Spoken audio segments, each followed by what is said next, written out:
नमस्कार दोस्तों, आपका स्वागत है यूट्यूब चैनल एसके टेक्नीशियन पर। तो यूपी स्कॉलरशिप 2024-25 के रिन्यूअल फॉर्म, उसमें स्पेशली आप लोग बहुत ज़्यादा दिक्कत आ रही है। जितने भी फॉर्म आप लोग रिन्यू करने जा रहे हो अपना, दोबारा जो है कि रिन्यूअल करने का मतलब होता है कि रजिस्ट्रेशन के बिना अगर आप दूसरी बार फॉर्म भरने जा रहे हो, जैसे आप सेकेंड ईयर में हो या फिर आप 10th क्लास में या फिर 12th क्लास में हो जनरली, मतलब तो आप रिन्यूअल करोगे 10वीं वाले या 12वीं वाले, या फिर अगर आप सेकेंड ईयर में हो किसी भी कोर्स के, तो रिन्यूअल करने जितने भी छात्र जा रहे हो आपको तरह तरह की दिक्कतें आ रही हैं। किसी का जो है कि फोटो नहीं निकल रहा है, किसी का फाइनल प्रिंट नहीं निकल रहा है, किसी का फॉर्म जो है कि लॉक हो जा रहा है बिना उनके कोई डिटेल भरे हुए, मतलब वो डायरेक्ट जा रहे हैं, फॉर्म आप लॉगिन कर रहे हो, उसके बाद डायरेक्ट जो है कि आपका कुछ भी स्टेप नहीं हो रहे हैं जो पहले आप करते थे और डायरेक्ट लॉक हो जा रहा है। तो इस तरह की तमाम आप लोगों को समस्याएं आ रही हैं। तो बहुत ही ज़्यादा ये इंपॉर्टेंट वीडियो होने वाली है, जिसमें मैं सारी चीज़ें आपको बताऊंगा कि जो नया तरीका है, मतलब 24-25 के सेशन में आपको रिन्यूअल फॉर्म भरना क्या है और नियमों में क्या बदलाव किए गए हैं। इस बार नए नियम में क्या किया गया है कि रिन्यूअल वाले को फॉर्म कैसे भरना है, तो वो चीज़ें इस वीडियो में आपको मैं समझा दूंगा। और थोड़ी सी जो डेट को लेकर आपको जो है कि चीज़ें भी बता दूंगा, जो तारीख है, अंतिम तारीख है कि कोई भी पास आ रही है, तो भी आपको जानना जरूरी कि आपको कितनी हड़बड़ी करके फॉर्म भरना है या नहीं भरना है।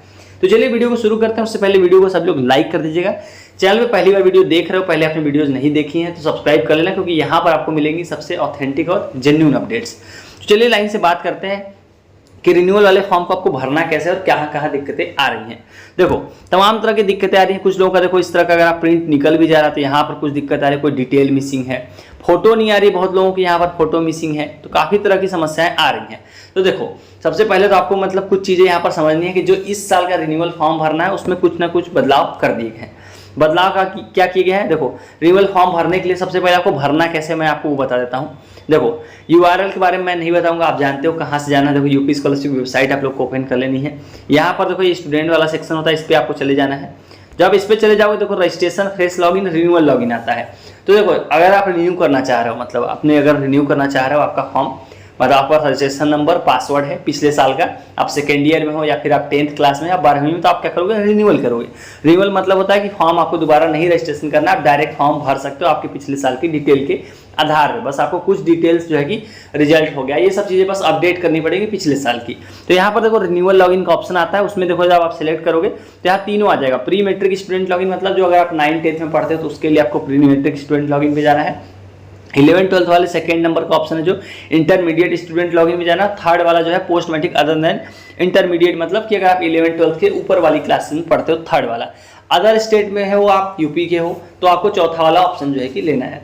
तो जब आप इनमें से किसी को भी जैसे आप ओपन करोगे तो वहाँ पर आपको जो है कि सिंपल जो है कि ID पासवर्ड मांगेगा, आप वहाँ से कर सकते हो। ये चीज़ अभी मतलब आप देख लेना, यहाँ पर आपको इजीली जो है कि मिल जाएगा पेज, वहाँ ID पासवर्ड डालना है। और जब ID पासवर्ड डालोगे, ID पासवर्ड मतलब क्या होता है, रजिस्ट्रेशन नंबर आपको एक मिला होगा, 16 डिजिट का आई थिंक होता है या 10 डिजिट का होता है। तो वो रजिस्ट्रेशन नंबर जब आप डालोगे, रजिस्ट्रेशन नंबर के बाद आपको क्या करना पड़ेगा, पासवर्ड और साथ में डेट ऑफ बर्थ, ये तीन चीज़ें आपकी लगेंगी। वहाँ पर इंटरनेट मैंने ऑफ कर रखा है, इस वजह से वो आपको दिखाई दिया कि ऑफलाइन दिखा रहा है। पर आप जब ये करोगे, आप सभी को आता होगा मेरे हिसाब से, तो वहाँ पर आप जब लॉगिन करोगे तो इस तरह का पेज खुलकर आ जाएगा आपके सामने। कुछ इस तरह का पेज आप लोग देख पाओगे। यहाँ पर आपको लेफ्ट साइड में स्टेटस का ऑप्शन दिखाई देगा और इस तरह से आपका फॉर्म जो है कि खुलकर आ जाएगा। अब सवाल ये आता है कि इसमें आपको करना क्या क्या होता है। देखो, अगर आप रिन्यूअल कर रहे हो तो आपके सामने इस तरीके का जो है कि स्टेटस का पेज खुलकर आएगा। आप ध्यान से यहाँ पर देखो क्या क्या ऑप्शन है। देखो, जो यहाँ पे बगल में आप ग्रीन टिक देख रहे हो ना, ये सारे ग्रीन टिक, ये सारे ऑप्शन में आपके ग्रीन टिक इस तरह से होने चाहिए। जब सारे ऑप्शन में ग्रीन टिक है, इसका मतलब आपका फॉर्म सही है, आपको जो है कि कोई दिक्कत नहीं है। अभी जब आप रिन्यूअल करने जाओगे तो क्या होगा, आपको कोई भी ऑप्शन नहीं खुलेगा, सीधा एक ऑप्शन खुलेगा NPCI सत्यापन के लिए। मैक्सिमम लोगों का आपको खुलेगा NPCI सत्यापन, मतलब ये वाला ऑप्शन जो चौथे नंबर पे ये खुल जाएगा। अभी क्या है, रिन्यूअल में आपको देखो कुछ नियमों में बदलाव किए, वो मैं बता देता हूँ, तभी आपको ये चीज़ें क्लियर हो जाएंगी आखिर में चौथा वाला ऑप्शन ही क्यों खुल रहा है। आपको रिजल्ट अपडेट करने का ऑप्शन इस बार नहीं मिल रहा है, आप रिजल्ट नहीं अपडेट कर पा रहे हो, आपको समस्याएं आ रही है बहुत लोगों को कि आखिर में रिजल्ट हम क्यों नहीं अपडेट कर पा रहे हैं, बस NPCI का डायरेक्ट ऑप्शन खुल रहा है। तो उसमें आपको हैरान होने की जरूरत नहीं है, इन्होंने ही नियम में बदलाव किए हैं। यूपी स्कॉलरशिप की जो है कि जो आपका समाज कल्याण बोल रहे हैं या फिर यूपी स्कॉलरशिप की जो कमेटी है, समाज कल्याण विभाग है, उन्होंने ही इस बार बदलाव ऐसा किया हुआ है। बदलाव में देखो क्या किया हुआ है, देखो यहाँ पर आपको समझना पड़ेगा। देखो, ये जो टाइम टेबल आप देख रहे हो अपनी स्क्रीन पर, ये किसके लिए है, ये 12 जुलाई को जारी किया गया है 24-25 में। अन्य पिछड़ा वर्ग के जो है कि छात्रों के लिए है, यानी कि जो OBC के छात्र हैं 11th-12th के ऊपर वाली क्लासेस के, मतलब 11th-12th के ऊपर वाली क्लास मतलब आप BA, BSc, BCom, MSc, MA, MBA, BTech, MTech ये सब कुछ कर रहे हो, मतलब आप 11वीं-12वीं से ऊपर, स्कूल से बाहर आप कॉलेज में पढ़ाई कर रहे हो, आप समझो उस लिए है। तो उनके लिए जो है कि जारी किया गया। इसमें आप अगर देखोगे डेट वेट तो आप देख लेना, हाँ, डेट भी आप देख लीजिए लोग एक साथ यहाँ पर, ताकि आपको चीज़ें क्लियर रहें।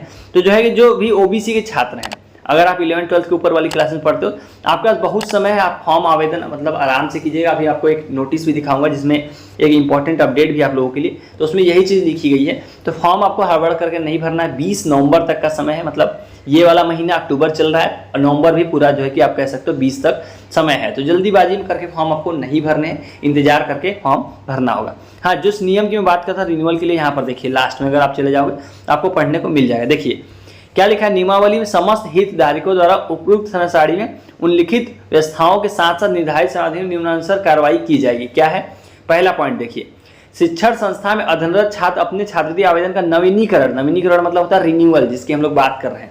तो रिन्यूअल तभी कर पाएंगे जब उनका वार्षिक परीक्षाफल अथवा सेमेस्टर प्रणाली होने पर दोनों सेमेस्टर के रिजल्ट घोषित होने के उपरांत अगली कक्षा में नियमानुसार प्रवेश पूर्ण कर लिया हो। मतलब आप रिन्यूअल तभी कर पाओगे, जैसे मान लो आप सेकेंड ईयर में हो तो आपका फर्स्ट ईयर का जब तक रिजल्ट नहीं आया होगा, पूरा फर्स्ट ईयर का रिजल्ट आ जाना चाहिए आपका दोनों सेमेस्टर का, पहला और दूसरा दोनों का, तभी जो है कि आप रिन्यूअल कर पाओगे। देखो यहाँ लिखा हुआ है, तभी आप जो है कि रिन्यूअल कर पाओगे। और साथ में देखो आपका जो अगली क्लास में है उसमें भी रजिस्ट्रेशन आपका हो जाना चाहिए। तथा शिक्षण संस्था केवल उन्हीं आवेदनों को अग्रसारित कर सकेगी जिसमें छात्र द्वारा संस्था द्वारा अंकित प्राप्तांक पूर्णांक में समानता होगी। मतलब जो है कि रिजल्ट में जो है समानता होगी, तभी जो है कि वो लोग फॉरवर्ड कर पाएंगे। तो पहला तो नियम ये हो गया। इस बार इन्होंने ये चेंज कर दिया, अगर रिजल्ट आया होगा तभी रिन्यूअल हो पाएगा, नहीं तो रिन्यूअल नहीं हो पाएगा।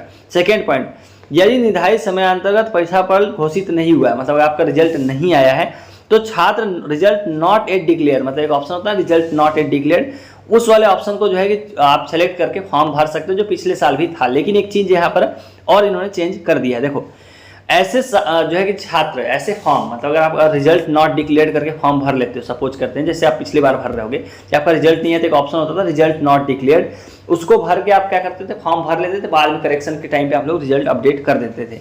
इस बार क्या करेंगे, आप ऐसा ऑप्शन आपके पास रहेगा, लेकिन उस तरह के फॉर्म को क्या करेंगे लोग, कॉलेज के लेवल पर ही उसको पेंडिंग रखेंगे। देखो यहाँ लिखा है ना, देखो कि ऐसे सभी जो है कि फॉर्म जो है कि आवेदन शिक्षण संस्थान स्तर पर ही लंबित रहेंगे, यानी कि पेंडिंग रहेंगे। उन्हें शिक्षण संस्थान द्वारा अग्रसारित केवल उक्त परिस्थिति में, जबकि संबंधित पाठ्यक्रम का परीक्षा परिणाम घोषित होने के उपरांत छात्र द्वारा अपने वास्तविक प्राप्तांक का पूर्णांक अंकन कर समस्त अभिलेख शिक्षण संस्थान स्तर पर उपलब्ध करा देगा।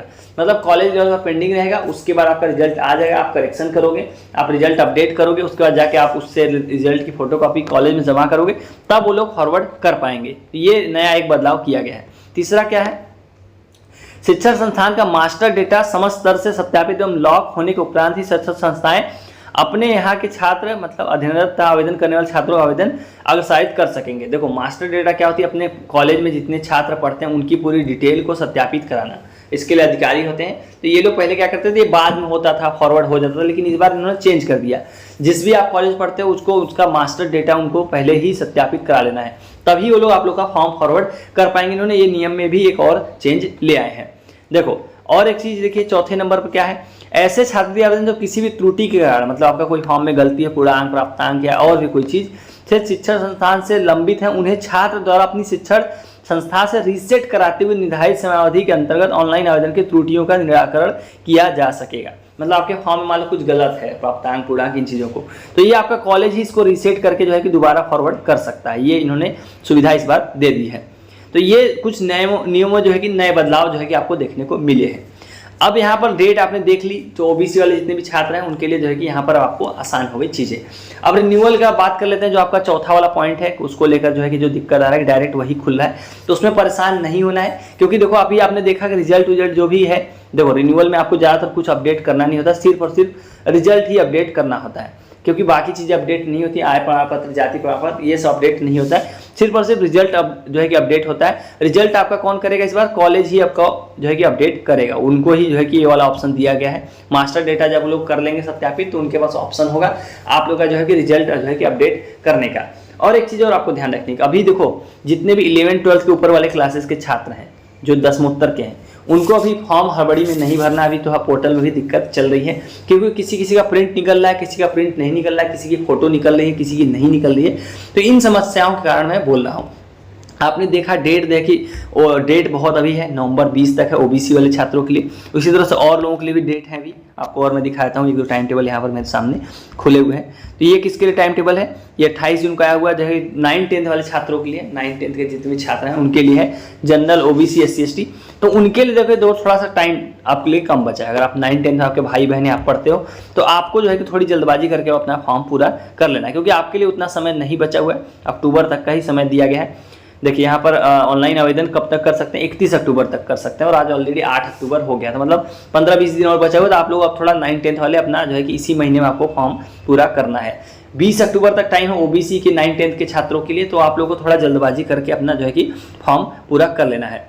यहाँ पर आपको दिखा देता हूँ मैं 9-10 के उसमें एक नियम लिखा हुआ है जो जरूरी है, और वो सबके लिए एप्लीकेबल है, इसलिए मैं आपको दिखाना चाह रहा हूँ कि आखिर वो क्या नियम की मैं बात कर रहा हूँ। तो देखिए यहाँ पर ये देखिए क्या है, 9-10 वाले ओबीसी वाले छात्रों के लिए है, लेकिन ये सबके लिए एप्लीकेबल है। तो इसी में वो पॉइंट लिखा हुआ है रिन्यूअल वाले छात्रों से रिलेटेड। देखो कक्षा 10 में आप पढ़ रहे हो, मतलब 10th में पढ़ रहे हो, तो आपको रिन्यूअल करना होगा। उसमें क्या लिखा हुआ है कि जो कक्षा 10 में छात्र पढ़ रहे हैं, नवीनीकरण के छात्रों हेतु संस्था स्तर से केवल कक्षा 10 में प्रवेश की तिथि गत कक्षा यानी कि 9th का परीक्षाफल अंकित कराते हुए ऑनलाइन आवेदन अग्रसारित किया जाएगा।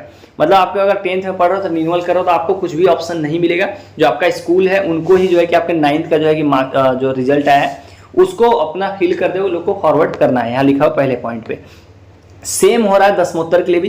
तो 9-10 में अगर आप हो तो परेशान नहीं होना, मतलब 10th के अगर आप रिन्यूअल के छात्र हो तो आपको अगर चौथा ऑप्शन डायरेक्ट दिख रहा है तो आपको परेशान नहीं होना, आपके स्कूल के लेवल पर बाकी चीज़ें की जाएंगी, तो उसमें परेशान नहीं होना। देखो और सेम उसी तरह कक्षा 12 में अध्ययनरत नवीनीकरण के छात्रों हेतु संस्था स्तर से केवल कक्षा 12 में प्रवेश की तिथि तथा कक्षा 11 का परीक्षाफल अंकित करते हुए आवेदन अग्रसारित किया जाएगा। सेम चीज़ लिखी हुई है। अगर आप 12th में पढ़ रहे हो तो 11th का जो है कि आपका रिजल्ट है, और जो है कि डेट आपका एडमिशन का कब है वो चीज़ें जो है कि आपका कॉलेज आपका स्कूल भर के फॉरवर्ड करेगा।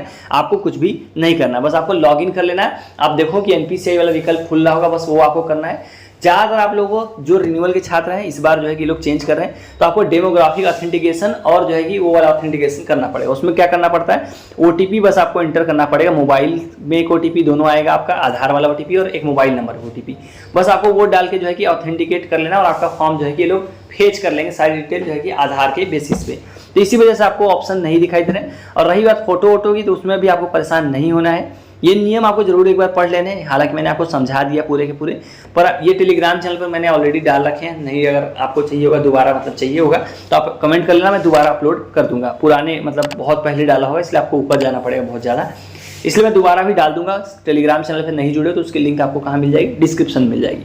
अब बात कर लेते हैं जो आप लोग फॉर्म भरने में अलग तरीके की दिक्कतें आ रही है बहुत लोगों को, जो एरर आ जा रहा है, VR सॉरी आ रहा है, उसको लेकर कुछ चीज़ें आपको मैं दिखाना चाहूँगा। देखो यहाँ पर एक जो है कि ये आपको अपडेट जो है कि अभी आप लोगों से किसी ने टेलीग्राम ग्रुप में डाला था, वहाँ से मैंने ये देखा है, तो आपको मैं दिखाना चाहूँगा। 30 सितंबर का, ज़्यादा पुराना नहीं है, एक हफ्ते पुराना है। सत्र 24-25 में संबंध में, मतलब आवेदन के संबंध में महाविद्यालय में अध्ययनरत अनुसूचित जाति, पिछड़ा वर्ग, सामान्य, अल्पसंख्यक यानी सभी कैटेगरी के छात्र छात्राओं को सूचित किया जाता है कि सत्र 24-25 के छात्रवृत्ति आवेदन भरने हेतु छात्रवृत्ति पोर्टल अभी अपडेट नहीं हुआ है।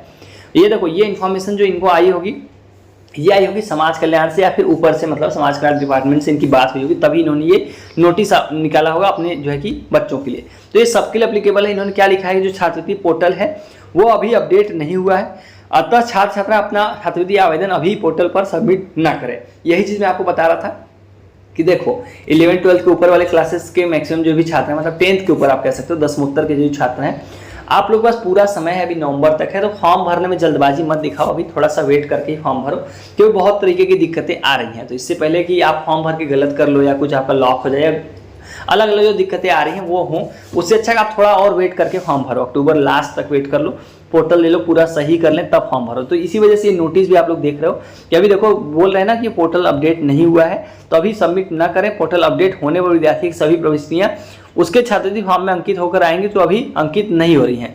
वही है कि सेम आपका जो है डिटेल जो है कि अपने आप भर के आएगा। रिन्यूअल वाले छात्रों के लिए स्पेशली वाली लाइन लिखी गई है कि जब ये लोग अपडेट कर देंगे तो रिन्यूअल वाले छात्रों का डिटेल सब कुछ अपडेट होकर खुद ब खुद आएगा। तो इस बार रिन्यूअल के जो है कि फॉर्म भरने के तरीके में थोड़े चेंजेस थे, जो मैंने आपको प्रॉपर समझा दिए हैं कि आपको फॉर्म कैसे भरना है। और एक चीज़ और, जो ये वाले पॉइंट मैंने बताया आपको कि अभी पोर्टल अपडेट नहीं हुआ है, इसलिए नोटिस भी आपने देख लिया। MJPRU डेली न्यूज इनकी तरफ से है, MJPRU आई थिंक यूनिवर्सिटी उनकी तरफ से है, तो ये अब जो है कि इंपॉर्टेंट अपडेट थी, तो इस चीज़ों का आपको ध्यान रख के अपना रिन्यूअल करना है। अक्टूबर एंड तक वेट कर लीजिए, बस 9-10 वाले अपना फॉर्म अपना कंप्लीट कर लीजिए, क्योंकि आपके पास अक्टूबर तक का ही टाइम है। 20 अक्टूबर के पहले पहले आप लोग अपना फॉर्म पूरा कर लीजिए। रिन्यूअल करने के लिए 10th के लिए कुछ भी नहीं करना, मैंने बताया आपको। वहाँ पर सिंपल इन्होंने लिखा है कि स्कूल के लेवल पे ही आपका रिजल्ट जो है कि अपडेट करेंगे लोग पिछली क्लास का, और एडमिशन का डेट डाल के उसको फॉरवर्ड कर देंगे। तो ये थी कुछ इंपॉर्टेंट चीज़ें आपके रिन्यूअल से रिलेटेड, जो भी आपके डाउट थे उम्मीद करता हूँ क्लियर हो गए होंगे। और आपके अगर कोई डाउट है तो कमेंट सेक्शन आपका है, वहाँ पर आप कमेंट करके पूछ सकते हो। बाकी जानकारी के लिए इंस्टाग्राम है, टेलीग्राम है, आप सभी की लिंक आपको कहाँ मिल जाएगी, वीडियो के डिस्क्रिप्शन मिल जाएगी, वहाँ से जाके आप फॉलो करके जो है कि मैसेज कर सकते हो। सो चलिए गाइस, इस वाले वीडियो में इतना ही। Thank you for watching, stay tuned to SK tech innovation.